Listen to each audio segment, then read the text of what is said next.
چنانچہ ہمارے اکابرین، بات عجیب ہے لیکن کرتا ہوں، کتابوں میں پڑھی ہے، ہمارے اکابرین بیٹی کا رشتہ جب کرنے لگتے تھے تو پرپوزل لانے والوں کو بیٹی کے عیب بھی بتا دیا کرتے تھے کہ بھئی تم رشتہ لے کے تو آئے ہو، ہماری بیٹی کے اندر غصہ بہت ہے، ہماری بیٹی کام میں سست ہے، جو کوئی ہوتا ہے بچی کے اندر، وہ بچی کے عیب لڑکے والوں کو پہلے بتا دیتے تھے تاکہ معاملات کے اندر صفائی رہے۔ یا اللہ، ہم حیران ہوتے ہیں، اللہ اکبر کبیرہ، اس کو تقویٰ کہتے ہیں، اتنی معاملات کی صفائی۔ چنانچہ ایک بزرگ گدھا بیچ رہے تھے مارکیٹ میں کھڑے، تو ایک آدمی آیا، کہنے لگا جی کہ یہ گدھا آپ کو پسند ہے؟ تو جواب میں کہنے لگے پسند ہوتا تو بیچتا کس لیے؟ خرید و فروخت کے اندر بھی اتنی سچائی ہوتی تھی۔ اللہ، یہ دین کیا حسین ہے، کتنا خوبصورت ہے۔ ہم سب اگر دین پر عمل کرنے لگ جائیں تو اللہ کی قسم جنت کا مزہ آنے لگ جائے۔ اتنی صفائی معاملات کی، اتنی خیر خواہی ایک دوسرے کی، اللہ اکبر کبیرہ۔ حضرت ابو درداء رضی اللہ تعالیٰ عنہ، وفات کا وقت قریب تھا، طبیعت ذرا خراب تھی، تو اپنے اونٹ کے قریب سے گزرے ابو درداء رضی اللہ تعالیٰ عنہ، اسی دن آپ کی وفات ہوئی تھی، یعنی بس وفات سے تھوڑی دیر پہلے کی بات ہے۔ ان کو فیل ہو رہا تھا کہ بس آج something is going to happen، تو اپنے اونٹ کے قریب کھڑے ہوئے تو اونٹ کو کہنے لگے کہ مجھے امید ہے تم قیامت کے دن مجھ سے جھگڑا نہیں کرو گے، میں نے تمہاری طاقت سے زیادہ کبھی تم پر بوجھ نہیں ڈالا۔ اپنے اونٹ کو کہا، یا اللہ، کیسے حضرات یہ دین مومن کو کیسا بنا دیتا ہے، کیسا صاف ستھرا زندگی گزارنے والا۔ اس لیے جو انسان گناہوں سے بچتا ہے، اللہ رب العزت کی نظر میں وہ بڑا جو ہے وہ عبادت گزار بن جاتا ہے۔ نبی اسلام نے ایک اعرابی کو فرمایا، اتق المحارم تکن اعبد الناس۔ تو ہمیں چاہیے کہ ہم اپنے گناہوں کو چھوڑیں، بلکہ گناہوں کے ساتھ مشتبہ چیزیں جو دل کو کھٹکیں ان کو بھی اللہ کے لیے چھوڑ دیں۔ الحلال بین والحرام بین وبینہما مشتبہات، حلال بھی واضح، حرام بھی واضح، درمیان میں مشتبہات،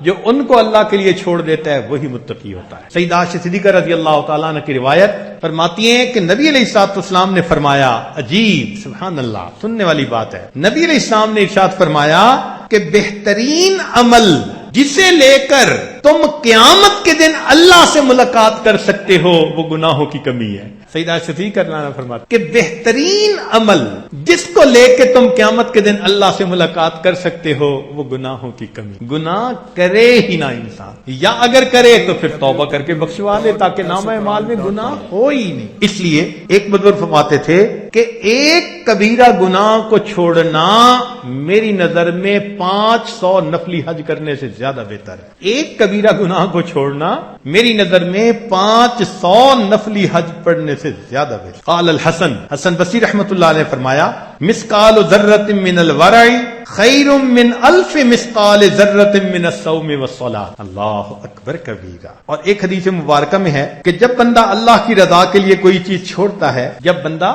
اللہ کی رضا کے لیے کوئی چیز چھوڑتا ہے تو حدیث مبارکہ اللہ اس عمل پر اس بندے کو اس سے اعلیٰ چیز عطا فرماتا ہے۔ تو یہ نہیں ہے کہ ہم چھوڑ دیں گے تو یہ ون سائیڈڈ ہے، نہیں، وہ بڑا قدردان پروردگار ہے، وہ پھر چھوٹی چیز چھوڑنے پر اعلیٰ عطا فرما دے۔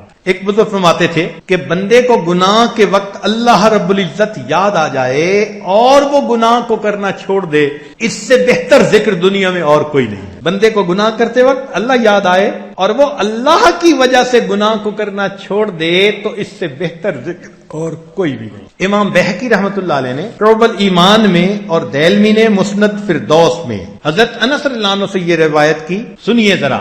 حضرت انس رضی اللہ عنہ روایت کرتے ہیں، فرماتے ہیں، رکعتان من رجل ورع افضل من الف رکعت من مخلط۔ متقی آدمی کی 2 رکعت نماز اللہ کے نزدیک غیر متقی بندے کی 1000 رکعت سے زیادہ فضیلت ہے۔ ایسا متقی بندہ 2 رکعت اگر پڑھ لیتا ہے تو اس کی 2 رکعت اللہ کے نزدیک غیر متقی کی 1000 رکعت پر بھاری ہوا کرے۔ اس لیے انس رضی اللہ عنہ ایک بات فرماتے تھے کہ جس میں اتنا بھی تقوی نہ ہو کہ تنہائی میں نافرمانی سے بچے، وہ جو چاہے کرے، اللہ کو اس کے کسی عمل کی پرواہ نہیں ہے۔ انس رضی اللہ عنہ فرماتے کہ جس شخص کے اندر اتنا بھی تقوی نہ ہو کہ وہ تنہائی میں گناہ سے بچ سکے، فرماتے تھے کہ وہ جو چاہے کرے، اللہ کو اس کے کسی عمل کی کوئی پرواہ نہیں۔ اس لیے آج کی اس مجلس کا نچوڑ یہی کہ ہم دل میں یہ عہد کریں کہ اے مولا، آج تک ہم سے جو کوتاہیاں ہوئیں آپ معاف فرما دیجئے، آئندہ ہم گناہ سے بھی بچیں گے، گناہ کے موقعوں سے بھی بچیں گے، حرام سے بھی بچیں گے، مشتبہ چیزوں سے بھی بچیں گے۔ اے اللہ اس معاملے میں آپ ہماری مدد فرمائیے۔ وآخر دعوانا ان الحمدللہ رب